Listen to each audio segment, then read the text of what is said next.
Dear beloved, across the world, we've shared countless testimonies of faith, stories of men and women who encountered the living God in the most unexpected ways.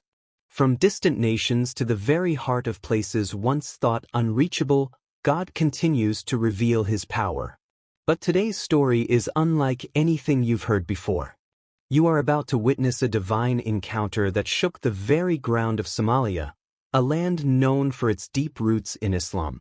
In one unforgettable night, 4 Muslim women, each firmly grounded in their faith, experienced a supernatural move of God that changed their lives forever. How could this happen? What did they see? And how did the name of Jesus become the turning point that transformed their entire family? Prepare your heart, because this testimony will not only challenge your understanding of faith but awaken something deep within your spirit. My name is Hafsat, and I was born in a quiet town near Mogadishu, Somalia. I grew up in a strongly devoted Muslim family where faith and tradition guided everything we did. My father was respected in our community, and my mother was known for her gentle heart and deep devotion. We were 3 daughters, my 2 elder sisters, Fatima and Zahara, and me, the youngest. Though I was the smallest, I was often called the most curious one, always asking questions that sometimes made my mother sigh and say, "Hafsat, some things are not for children to ask." Our home was always filled with the call to prayer, the soft voice of my father reciting from the Quran, and the sound of my mother's prayers whispered over us every night. My father had dreams for us, that each of us would marry respected men of faith, men who would carry on the honor of our family. And in time, that dream began to unfold. When I was about 14, my eldest sister Fatima got married to an imam from another city. It was a day filled with joy and pride for our father. I remember how he smiled as he prayed for her and said, "May Allah bless your home with peace and children." The entire neighborhood celebrated. Fatima looked so happy that day, her face covered with a golden scarf and her hands decorated with henna. I watched her leave with her husband, and I imagined myself one day having a similar wedding. For the first few months, everything seemed fine. But as time went on, things began to change.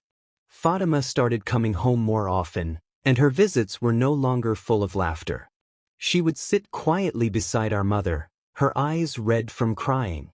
One night, I overheard her telling Mama that her husband's family had started mocking her because after 3 years, she still had no child. I didn't understand everything at the time, but I could feel her pain. I used to sit with her and ask, "Why do you cry so much, sister?" She would only smile weakly and say, "You're too young to understand, Hafsat."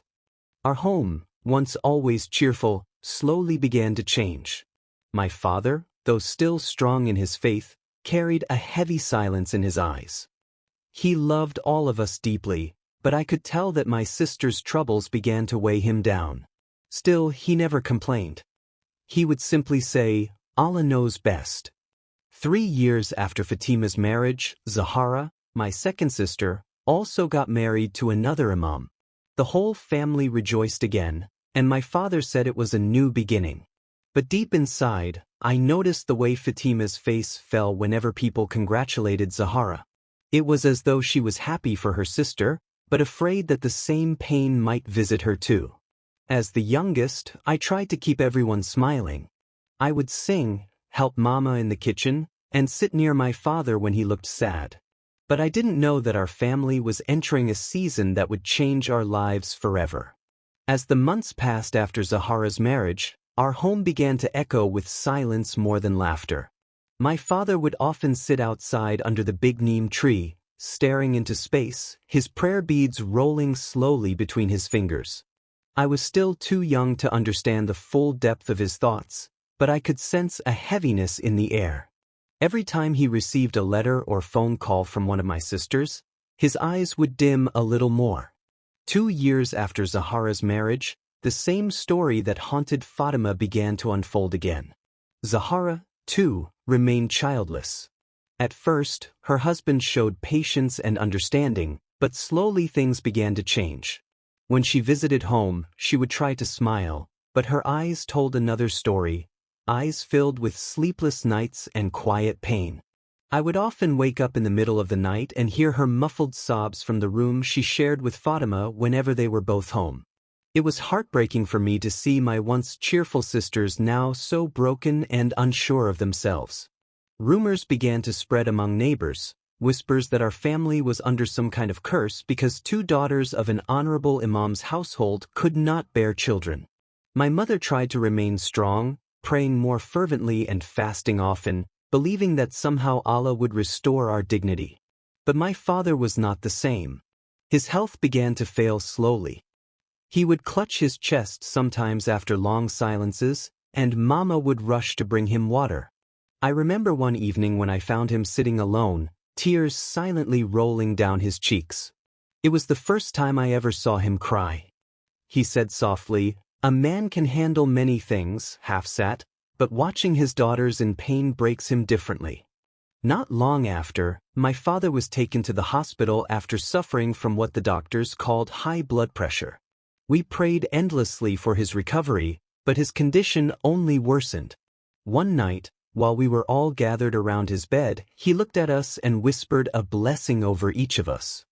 His voice trembled as he prayed that peace would return to our home. The next morning he was gone.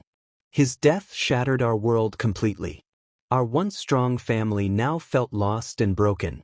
Fatima and Zahara both came home for the burial, their faces pale and weary. We cried together for days. I felt like a piece of my heart had been torn away.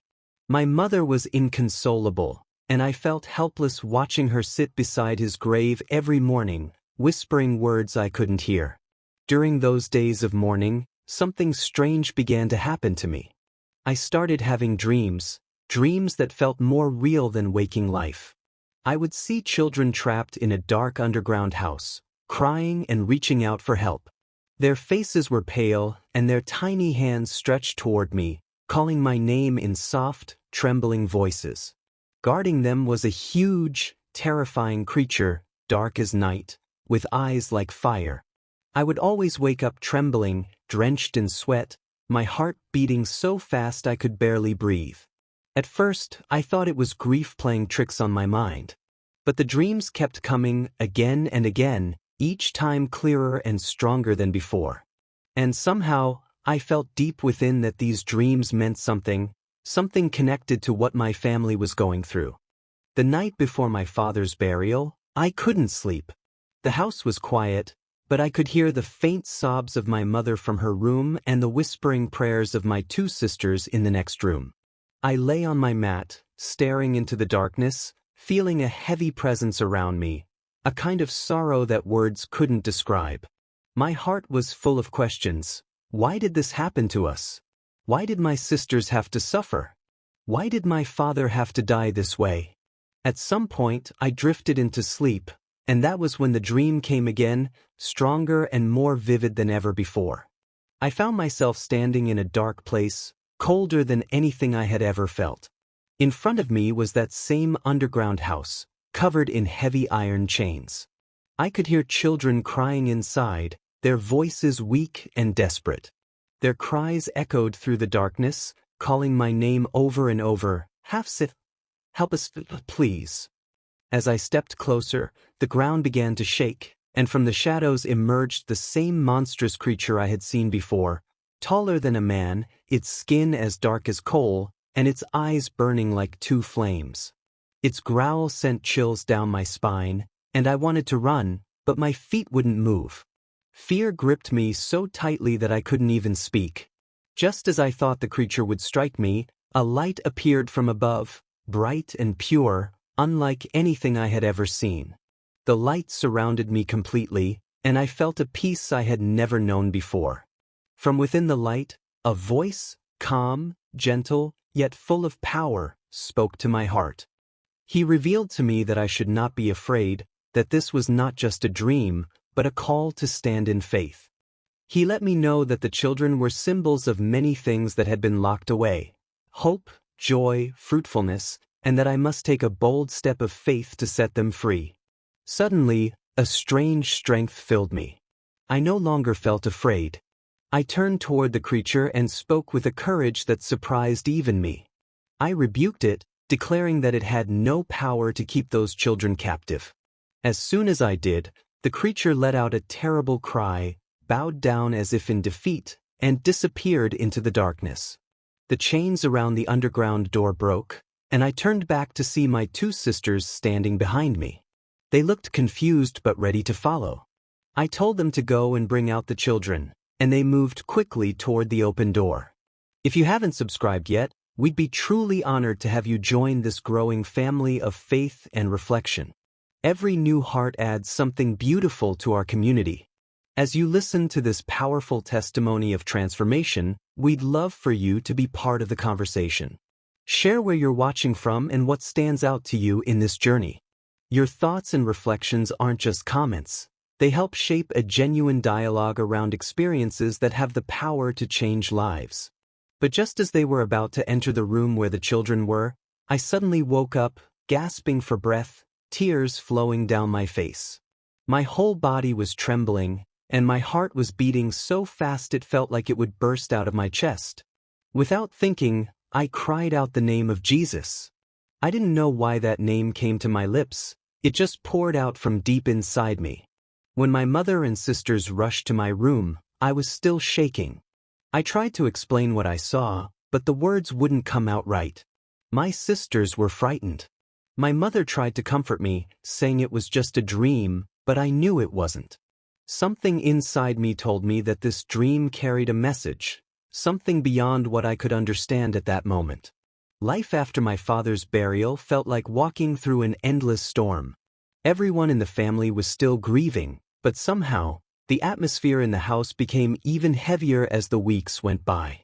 My sisters, Fatima and Zahara, had stayed longer than expected because Mama didn't want to be alone.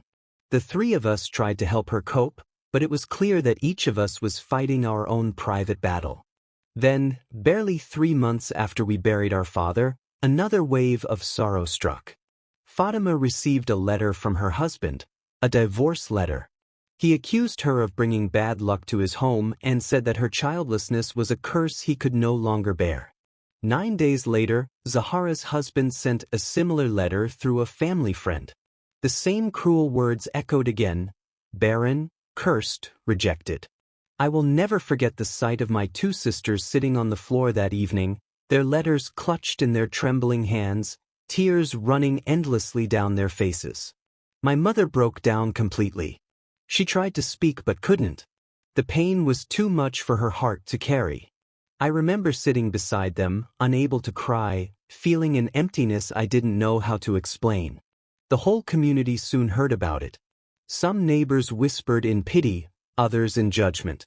People said our family had fallen under divine punishment. Others said my father must have offended someone before his death. I tried to shut out their words, but they kept echoing in my mind. One evening, I gathered enough courage to tell my mother about the strange dream I had been having. I told her about the underground house, the crying children, the beast, and the light that appeared. She listened quietly, but when I mentioned the name of Jesus, she grew uneasy. She said I should never speak of such things again, that it was not from our faith. But deep down, I couldn't ignore the peace that name brought me whenever I whispered it alone in my room. Days later, when everyone was asleep, I sat on my bed with my phone and began searching online about people who had seen Jesus in dreams. I read stories of people from different countries, Muslims, Hindus, and even atheists, who said they had encountered him in visions. Many described that same peace I had felt. My heart began to stir with curiosity and hope. Could it be that what I saw was real? I wanted answers, but I was afraid to talk to anyone. Then one afternoon, while helping my mother at the market, I noticed a small church nearby. For reasons I can't explain, I felt drawn to it. A few days later, I returned there secretly. I waited outside until I saw a man coming out, holding a Bible. He looked kind. I approached him and asked softly if he was the pastor. He smiled and said yes. My voice trembled as I told him I needed to ask questions, but that it must stay between us. From that day on, the pastor and I began to talk, mostly over the phone. I told him about my dreams, my family's troubles, and the pain that seemed to follow us. He never judged me. Instead, he encouraged me and explained that sometimes God reveals himself through dreams to lead people into his truth. He said what I saw could be a message of freedom, not just for me, but for my family too. His words gave me a strange kind of courage, though I didn't understand everything yet. I began to pray silently at night, whispering to the one I had seen in the light, asking him to show me what to do next. Weeks turned into months, and though our pain was still raw, something gentle began to shift inside our home. My sisters were still heartbroken from their divorces, and there were nights when I could hear them crying silently in their rooms. But little by little, I began to see small signs of life returning. A soft smile here, a shared meal there, and moments when laughter tried to break through the heaviness. Mama was still struggling too. She had lost her husband and watched her 2 daughters return home in shame, and yet she kept fighting to keep the family together. Every morning she would wake up early, prepare tea for everyone, and remind us that we were still a family, still loved, still blessed, even if it didn't feel that way. During that time, I continued speaking with the pastor in secret. He became like a quiet light guiding me through confusion. Whenever I felt lost, I would send him a message or call late at night, and he would listen patiently. He explained that pain does not always mean punishment and that sometimes God allows brokenness so he can rebuild what was lost in a more beautiful way. His words stayed with me. I started to read small portions of the Bible online, especially at night when everyone was asleep. I didn't understand everything, but somehow, it brought peace to my heart. One evening, I gathered the courage to speak to Mama again. I told her that I believed God still had a plan for our family, that we didn't have to live in shame or fear anymore. She didn't argue this time. She just looked at me quietly, then asked, "What kind of plan do you mean, Hafsat?" I told her about how I had been speaking with a Christian pastor, how he never forced me into anything but only taught me about hope, forgiveness, and peace. She was silent for a long time, then nodded slowly. That night, for the first time, Mama joined me when I prayed.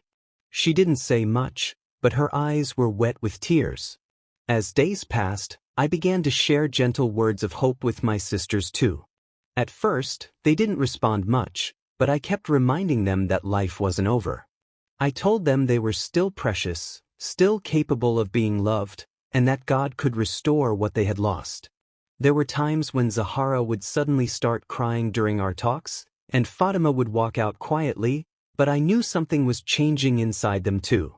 Slowly, I noticed how our home no longer felt so dark. It wasn't because all our problems disappeared, they hadn't, but because something different was now living in us. A quiet strength, a new kind of peace. Mama began cooking again with joy, singing softly as she worked. My sisters started helping her, talking more, even laughing sometimes. One night, as we all sat outside under the stars, I felt an overwhelming desire to bring everything into the light, to let them all hear what I had experienced in full. That was when I decided to invite the pastor to our home. I didn't know how my family would react, but something deep inside told me that it was time. It was a quiet Thursday evening when I finally gathered enough courage to do what my heart had been leading me to do. The air outside was cool, and a soft breeze blew through the curtains. I told my mother earlier that day that the pastor I had spoken with wanted to visit and share some words of encouragement with the family.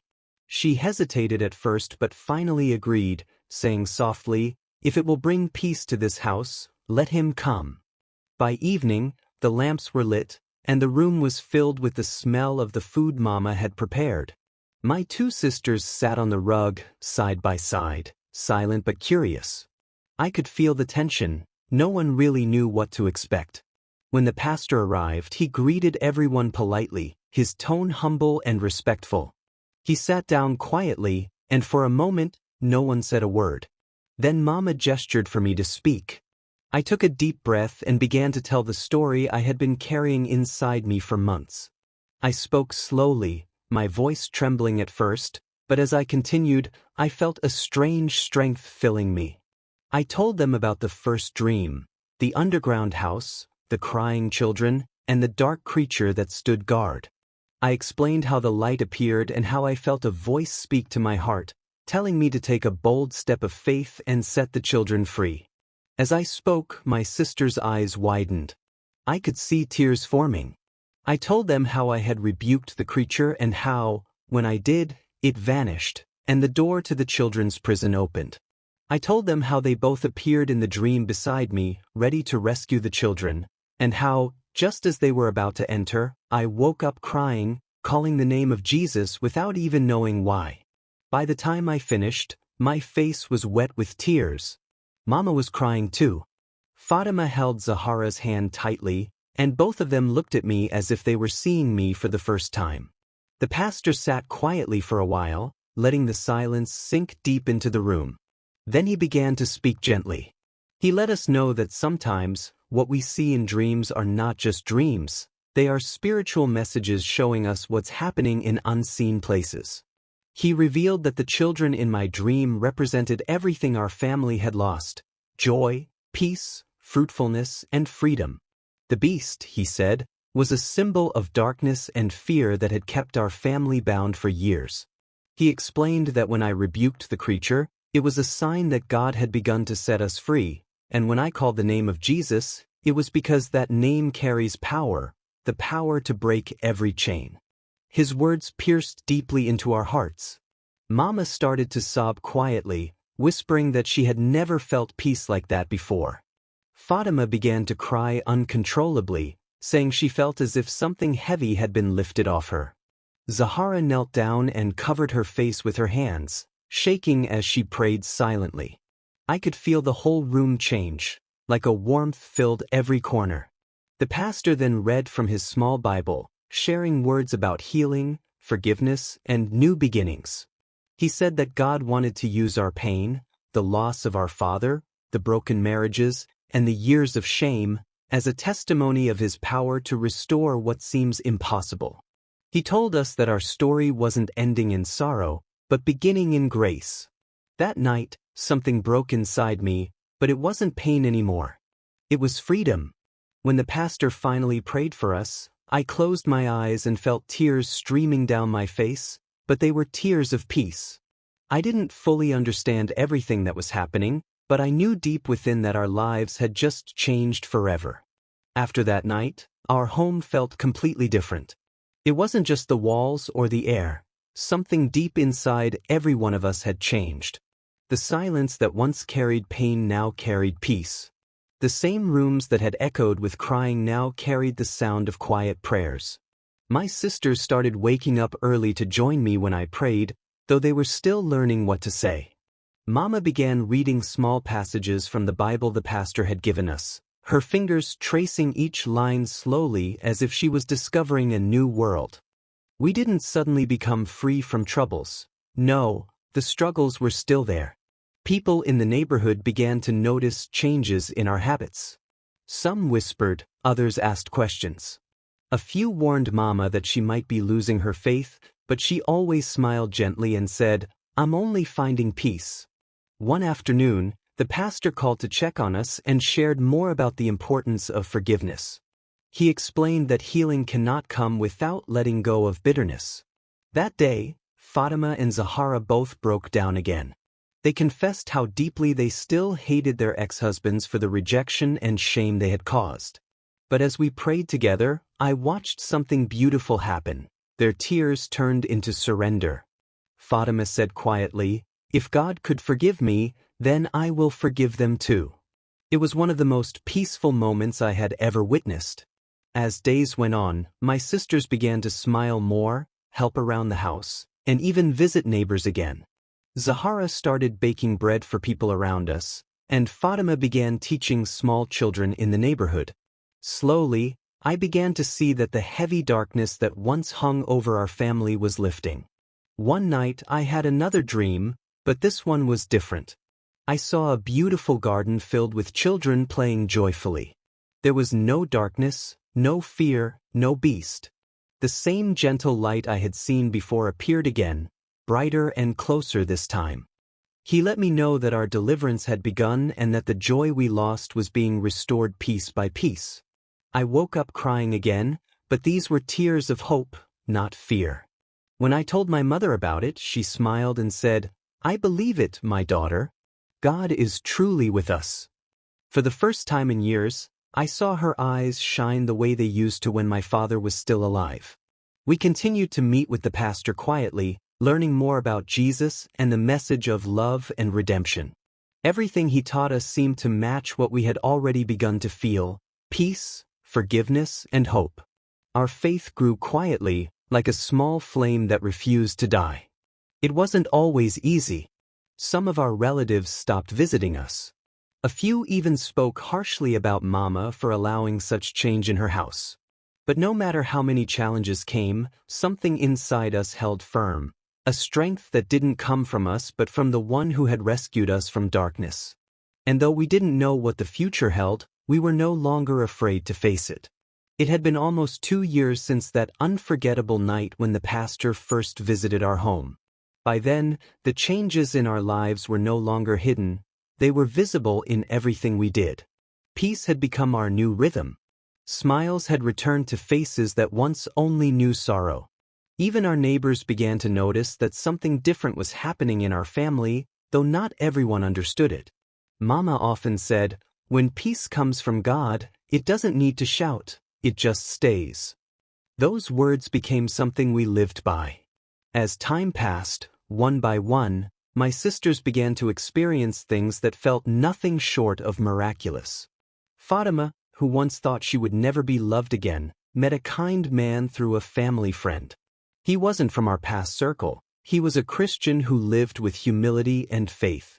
What surprised us most was how gentle he was when he came to visit our home to ask for her hand in marriage. He didn't care about her past. He only said he wanted to build a future with her. Their wedding was small but filled with peace, laughter, and joy that words can hardly describe. Not long after, Zahara met someone too, another Christian man who worked with an aid organization in Mogadishu. He was patient and wise, and from the first day they spoke, she told him everything about her past. He listened without judgment and said, "Pain does not define who you are, grace does." That moment changed her completely. Watching both my sisters walk down a new path gave me so much joy that I often cried in secret, thanking God for restoring what we thought was gone forever. Months later, Fatima called one morning crying, but this time, they were tears of joy. She was pregnant. We all shouted and cried together, thanking God for His mercy. 6 months later, Zahara gave us the same news. When both of them gave birth, each to a baby boy, our house once again echoed with laughter, baby cries, and songs of thanksgiving. Mama could hardly contain her joy. Every time she held the babies in her arms, she would whisper, "You are the signs of God's mercy." As for me, I continued walking in faith quietly, helping Mama care for the babies and visiting the pastor's small fellowship. The peace I felt inside was growing deeper each day. Sometimes I would remember my father and wish he had lived to see this joy, but I also knew he would be happy knowing his daughters had found healing and love again. It was around this time that I met someone too, a gentle man named Daniel who served in the same small church the pastor led. We started as friends, often sharing stories about faith and life. His kindness reminded me of everything I had prayed for. Over time, our bond grew stronger, and after months of prayer and guidance, we were married in a simple ceremony surrounded by the same people who had once prayed with us in our darkest times. Now, as I tell this story, I'm carrying my first child. Every time I feel the baby move, I am reminded of how faithful God has been, how He turned our mourning into dancing and our shame into testimony. As I sit here, writing these words, feeling the gentle movement of life within me, I cannot help but look back at the journey that brought me here.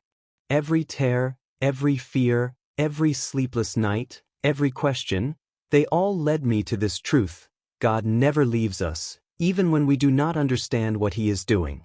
There were moments when I wanted to give up, moments when it felt like prayer was pointless and hope was a dream too far to reach. But I learned that sometimes, when it feels like God is silent, He is actually preparing a miracle behind the curtain of time. I want to speak from my heart to anyone reading or listening to my story, especially those who feel lost, forgotten, or abandoned by life. Please, do not let your situation decide how much you trust God. Pain may visit you, but it cannot stay forever when faith opens the door to God's healing. I have seen with my own eyes how light can find its way into the darkest places. When you face trials, don't run away from God, run to Him. When you feel confused, hold on to His word and whisper His name. When everything around you seems to fall apart, remember that sometimes God allows something to break so that something greater can be rebuilt on truth. I have learned that following Jesus does not mean a life without storms. It means having peace in the storm. It means knowing that even when everyone turns away, He stays. He strengthens the weak, comforts the brokenhearted, and restores what life has stolen. My family is a living proof of that. We lost so much, yet God returned everything in His own way. The same tears that once watered our pain now water our joy. The same voices that once cried in sorrow now sing in thanksgiving. To all believers, I say this: don't compare your story with another's. God is writing a different chapter for you. Trust Him through your pain, obey Him through your confusion, and love others through your healing. Forgive quickly, pray often, and let your heart stay soft before God. And to those still searching for truth, He is closer than you think. Even if you don't understand everything now, just call on Him with a sincere heart. He will hear you. He will reveal Himself to you in ways you never imagined. As for me, I will keep sharing what He has done. I will keep telling the story of hope, because once I saw darkness and cried out in fear, but today I live in light and peace. So wherever you are reading this, remember this simple truth: God's love can reach you too. Your story is not over. Keep believing. Keep praying. Keep trusting.